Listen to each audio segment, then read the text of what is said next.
I sat for an interview with Washington Life, a local magazine covering DC society. They'd wanted both me and Issy, but Issy declined. In her absence, they titled the piece, 3 Things About Emmy Crawford. 1. Her current read. The Jungle, next on the pre-college reading checklist she created for herself. 2. Her favorite way to spend a day. Coffee and cake cups with my sister Issy. 3. Her biggest dream. I want to take nationals in debate this season. I'd call number 3 a goal, not a dream, but I let it slide. The article's title was a nod to my debater brain, as I'd shared with the reporter how I perpetually organize the world into lists of 3. Overall, it was a good, fluffy piece, which expanded on each of those things about me. But this was a sanctioned interview, whereas the paparazzi happy hour every night outside our house is decidedly not. And Issy, hater of all media, is clueless about the feeding frenzy. Tonight, we're late getting out the door because she decided to recurl her hair just one more time. Read several more times. And we didn't step out the door until 10 on the button. And now, because of the sharks, I'm sending her back in. As she quietly re-enters the back door, I scrunch myself into the spirea bushes so that I, too, am out of sight.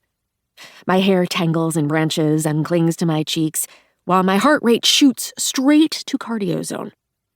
The white van trudges by, but I'm so buried in ivory flowers that I doubt I'm seen.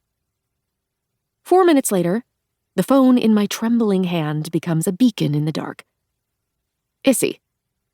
Almost there. Trying to get Maple to chill. Emmy. No worries. What I want to type is, await my cue. But that will set off Issy's anxiety, and that's the last thing I want. It's a final fling of summer party, as she and I and everyone head back to the proverbial grind this coming Monday. We've never gone to a bash like this before, but Issy has been talking about it all month. What are you doing in there? My startle sends filmy petals flying. Issy swipes them from my black tank top as my heart jackhammers away. Waiting for you, Dr. Stealth. Let's go. Our sandals flip and flop over hot pavement as the summer remnant damp amplifies our hair, soaks into our clothes. The sky is completely black, and clouds block the moon. A lunar kind of look. We reach our destination in short order, but the house is quiet. Blinds closed, no porch light on. She said Friday night, right? Issy bends over her iPhone.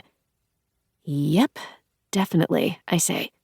But still double-check my texts with Liv, my best friend and brilliant debate partner, on my own phone. Issy looks over her shoulder and from side to side, channeling that escaped fugitive energy that comes out when she's anxious. Wait, are you sure we should be doing this? What if we get caught? I tamp down the urge to roll my eyes.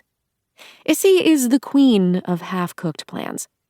Her room is a mishmash of partially finished crochet and knitting projects. Then there's the nearly done paint-by-numbers kits, the first pages of a novel she scrawled in a special notebook and never touched again, the basket of clothes that sits near her dresser. Clean, but not folded and put away.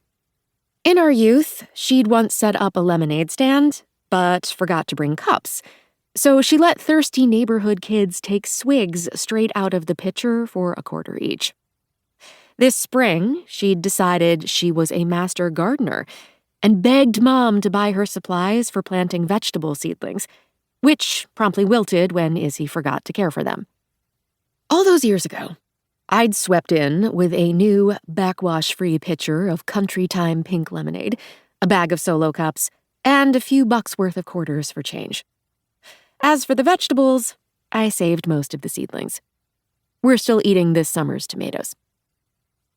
Of course, now that we're getting older, and I've got a bit of a reputation to uphold, I've had to quit going along with all of Issy's schemes. I'm Emmy Crawford.